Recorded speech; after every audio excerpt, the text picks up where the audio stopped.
All right, here we go. Alright, I'm CJ Kenny, and this is how to make a beat. So first, you're gonna get a production software. Find a software you like. I would recommend GarageBand or FL Studio, but if there's something you're used to using, I would recommend you just stick with that and try and follow these steps the best you can. We're rolling. Alright, so next up are the drums. I prefer to start with drums because you can pretty much put a drum beat over anything and it sounds good as long as it's on rhythm or on beat. So then I like to start with hi-hats and then add a clap or a snare, as you'll be able to hear from this.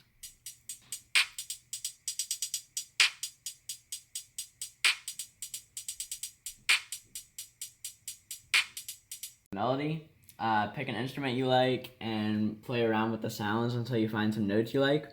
After you've found the melody you like, try changing instruments and seeing if it sounds better to you. So here's the first melody I have. It's the Bell Echo Art. It goes like this.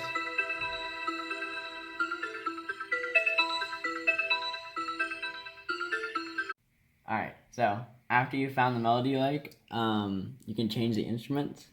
So, for example, that was the Bell Echo Art, but then we can switch it to the Bright Pluck String. So it sounds like this, but it's the same notes.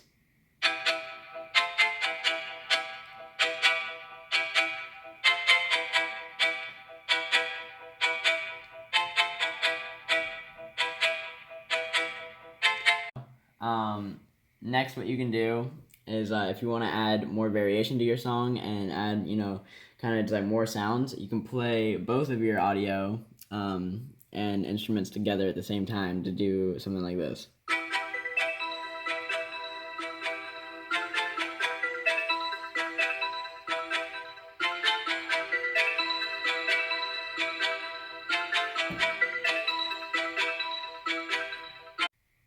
You can even add some more variation by pitching one of the instruments up or down. So, for example, the Bell Echo Harp could sound like this.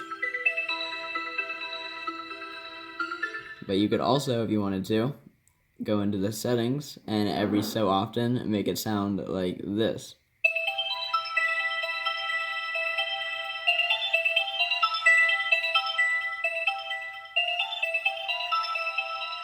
Bass and kicks. I like to use bass for more creativity and a harder hitting sound, but for something a little simpler, you can just use kicks.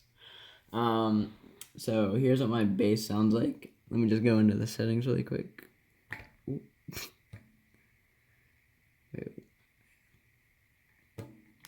Sorry. Bass and kicks. I like to use bass for more creativity and a harder hitting sound, but for something a little simpler, you can use kicks. So here's what my bass sounds like.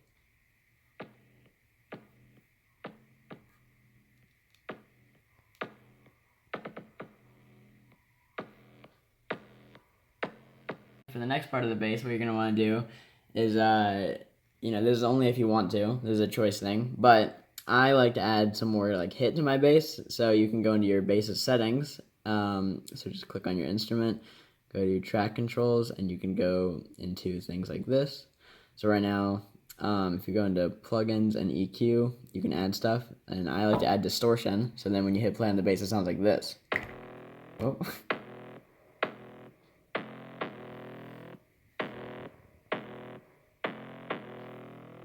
Once you feel satisfied with how everything in your song sounds, you can add a variation. So in my bass loop, you'll hear on the last beat, it plays the bass like 3 times in a row. So you'll notice that here.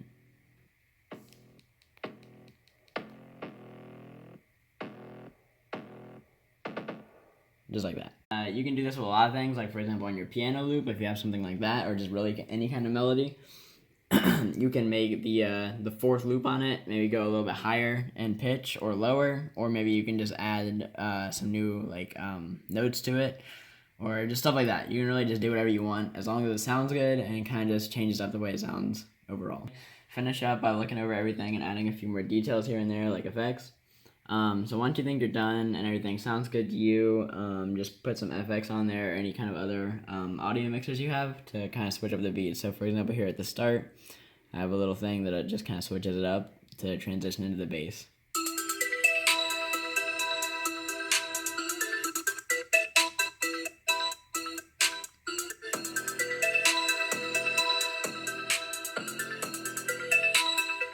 Finally, to end your beat, you're gonna want to get a wrapper on, just really anybody. Sometimes you can even post your beat online and get rappers to come to you. And then what you're gonna do is when they're rapping over the beat, you want to cut out spaces for it to sound good. When they're rapping over it, for the bass to cut out and then come back in like this.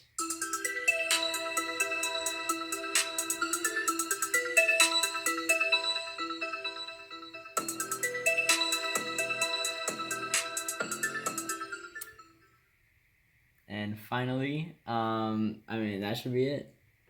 That's your beat, and you are done.